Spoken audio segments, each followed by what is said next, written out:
Yeah, it's 11:21. And we're starting our program. This is SAFA Quiz and Elocution Contest 2017. So before starting the program, I would like you all to know about the SAFA Quiz and Elocution Contest.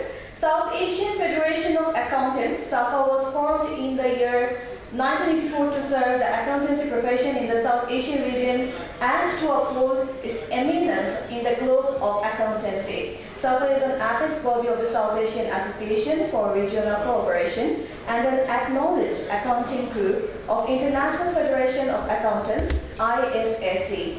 SAFA represents over 0.3 million accountants having membership of the National Chartered Accountancy and Cost and Management Accountancy institutions in the South Asian countries namely Bangladesh, India, Maldives, Nepal, Pakistan and Sri Lanka.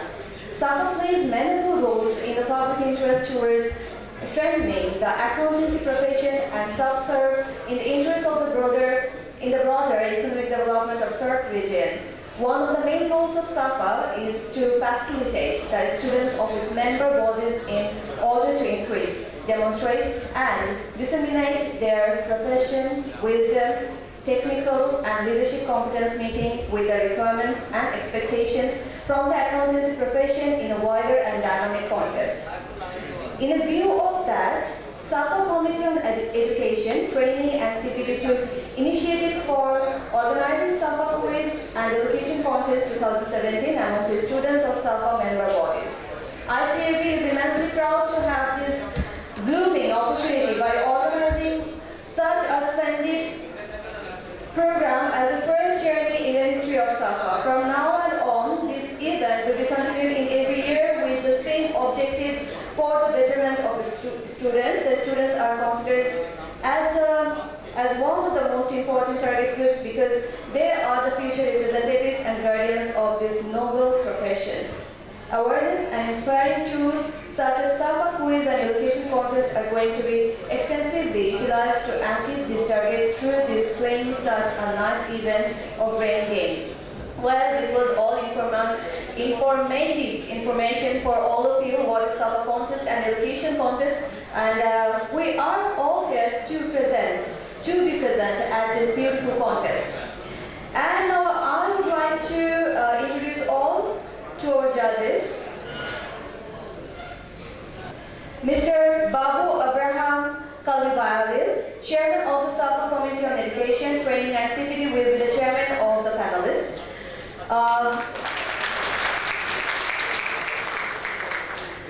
Mr. Lasantha Wickramasinghe, President of the CS Sri Lanka.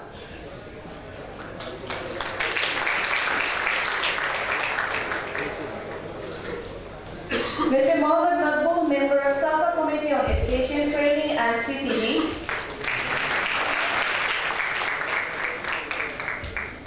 Mr. Mahmoud Hassan Khusru, Member of SAFA Committee on Education, Training and CPD.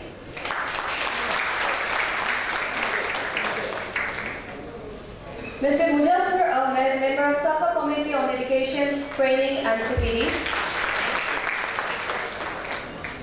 Mr. Vidya Permanent Secretary of SAFA. So, here are all our judges. Thank you very much. And now I'd like to call up on stage our contestants.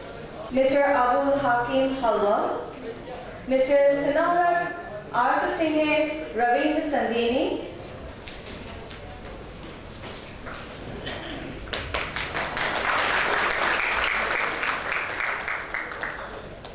Ms. Sanskriti Agarwal,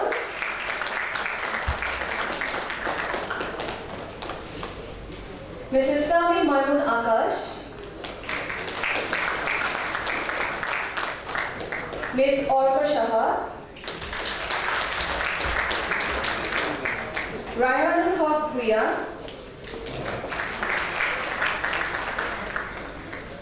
Mohammad Abu Yusuf. So here we have our 8 contestants actually, and we know that we are having 4 groups. Well, our first contest today is allocation contest. So I would like to request you all to take your podium.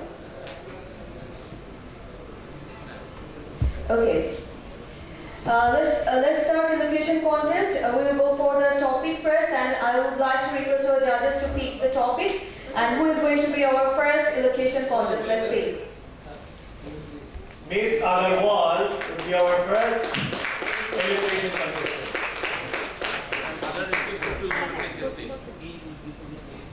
Agarwal. Miss Shankriti Agarwal. Yes, please. And rest of you, I would like to request you all to take your seats. Thank you very much. Well, let me tell you the allocation contest rules and regulation first. Each contestant will be given 10 minutes time. So you're getting 10 minutes, yes, right? A warning bell will ring at the end of the 8 minutes. That's a warning, signaling the contestant to conclude the discussion in another 2 minutes. And then the 7-member expert panel will act as judges we have, and the marks given by the judges will be averaged, then top 3 will be selected. And the marks will be given based on lucidity of languages, there are 10 marks, and then style of delivery, 10 marks, capacity to engage the attention of the audience, 10 marks, precision of expression, 10 marks, depth of coverage of the subject matter including reference to latest developments in the concerned area, 50 marks, and adherence to time limit, 10 marks. So we have our first contestant. Your topic is International Financial Reporting Standards, and time starts now. Good morning, esteemed judges, eminent personalities, and my fellow colleagues. I, Sanskriti Agarwal, representing ICI India, shall speak on the topic IFRS. Como estoy bien? Understood? No? Why? Because the language I used was different with what you understand.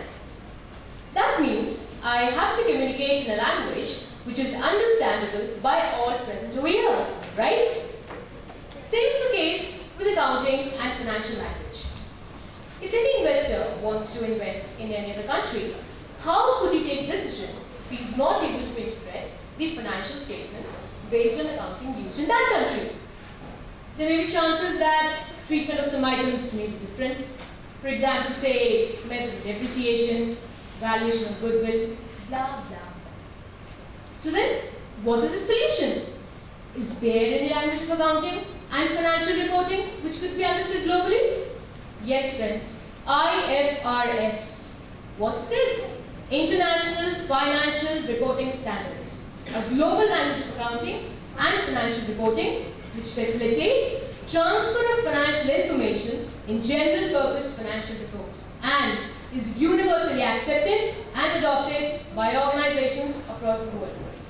IFRS brings transparency, accountability, and efficiency by fostering trust, growth, and long-term financial stability in the global economy. Further, IFRS is not a standalone term. It includes International Financial Reporting Standards, that is the IFRS, and corresponding interpretations, that is the IFRS. Further, it also includes the International Accounting Standards, that is the IAS, and corresponding interpretations, that is the SICs. Now, so far, IASB has issued total 16 IFRS, which speaks on a variety of issues like share-based payments, business combinations, fair value measurement, regulatory deferral accounts, etc. It is interesting to know that in framing IFRS, 2 basic rules have been frequently used by the regulators. First is the concept of substance over form. For example, say Facebook acquired WhatsApp for $100 million, while its net worth was only $20 million. Now in Indian scenario, the difference of $80 million will be shown as goodwill in the books of accounts of Facebook. However, the intention of Facebook acquiring WhatsApp would have definitely been to acquire its customer data. Therefore, in terms of proposition mentioned in IFRS 3 on business combinations and IAS 38 on intangible assets, customer data will be valued separately. Say $70 million and balance of only $10 million shall form part of it. This is substance over form. Another example is redeemable preference share capital. Although named as capital, it will be shown as a financial liability as per IAS 32 due to its redeemable obligation. Again, this is substance over form. Another rule which is frequently used in framing IFRS is that it is more based on judgments of management, professionals or auditors. Take the case of grapes farm owned by wine graperies. The grape plants, being biological assets, are classified in property, plant and equipment as per IAS 16 till they continue to produce grapes. Now, who will decide the estimated life of these plants? This is a judgmental issue for the management, which will depend upon the climate, soil or maintenance by the company. Say maybe 10 years in India or 8 years in Sri Lanka. Now out of the 16 IFRS issued, a few have even superseded earlier IAS. For example, IFRS 15 superseded IAS 18 on revenue recognition. Now what is the improvement? For example, say service providers like a telecom company provides bundled service of product and service. IAS 18 did not guide on how to identify these components and how to allocate the selling price. IFRS has solved this problem. It says calculate the ratio of product and service in standalone sale and apply that ratio on the bundles. So likewise, based on some grounds or the others, IFRS 16 superseded IAS 17 on lease accounting and so on. So above all, clarity in presentation and disclosure requirements have been emphasized. Now IHB also sets out a separate IFRS for SMEs, wherein complex compliances not relevant to SMEs have been omitted. For example, interim financial reporting, segment reporting, fewer disclosures, etc. Further, for proper reporting, IFRS taxonomy in XBRL has been issued in the form of global standards by the IFRS Foundation. Now, what are the shortcomings in IFRS? The most unfair part of IFRS is the fair market valuation of any asset. The management of any company may use a high valuation to increase its profits, which may lead to financial disasters like the 2008 insolvency of European banks. Second is the high cost of implementation if a country does not adopt it as it is, because then two sets of financial statements will have to be prepared. Now, there are two ways in which countries can comply with IFRS. First is adoption, meaning applying IFRS as it is prepared by the IASB. Examples include Bangladesh, Nepal. The second way is convergence, meaning preparing own standards which are in line in parity with the IFRS. Examples like India, Indonesia, China. Now so far, profiles have been completed for 149 jurisdictions and many more are in the process. And of course, the status of implementation of SAFA member countries is also very encouraging. Now if any country wants to adopt IFRS, the IFRS and IFRIX will always stand at the top of the hierarchy, followed by the accounting regulatory body of the concerned country and then the regulatory bodies of other countries. Now, what are the problems in this stage in countries? In my considered opinion, a steering committee should be set up for planning and implementation 1 year in advance before official declaration of adoption of IFRS, as 3 balance sheets will have to be prepared by the first-time adopters as per the requirements of IFRS 1. This will help create a strong foundation of the IFRS atmosphere. Now, following issues need to be addressed by this committee. Firstly, identification and selection of appropriate IFRS and relevant accounting policies, considering mandatory as well as optional exemptions from retrospective application. Apart from this, training of staff, changes in internal processes, and most importantly, need to identify various legal requirements due to change environment. For example, in India, financial statements of companies are prepared as per Companies Act, but income tax is calculated as per Income Tax Act. So therefore, cost-benefit analysis needs to be done.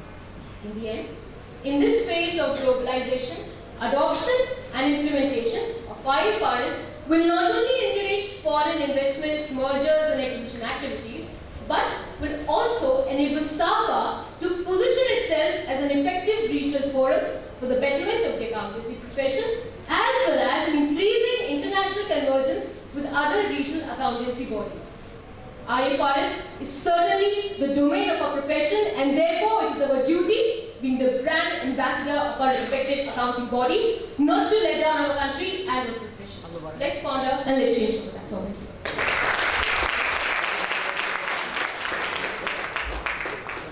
So this was Miss Sriti Agarwal. It was very nice, obviously. And when I was giving an introduction of this program, I was very nervous. I was fumbling. I was stuttering because, you know, there are so many smart people in front of me, all the accountants. And when she was giving her speech, I was like, I don't understand a single word, but look at her. She's very confident. Well, let's go for the next contestants. Can you pick the next name? And you know what?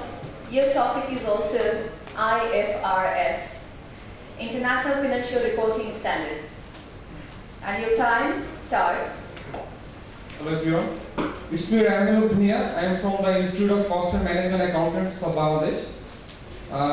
Today, first of all, good morning to all of you and the respected chairs and judges, all the professionals, students, my friends, co-fellows from home and abroad, and from different SAFA regions and the distinguished guests. Today I'd like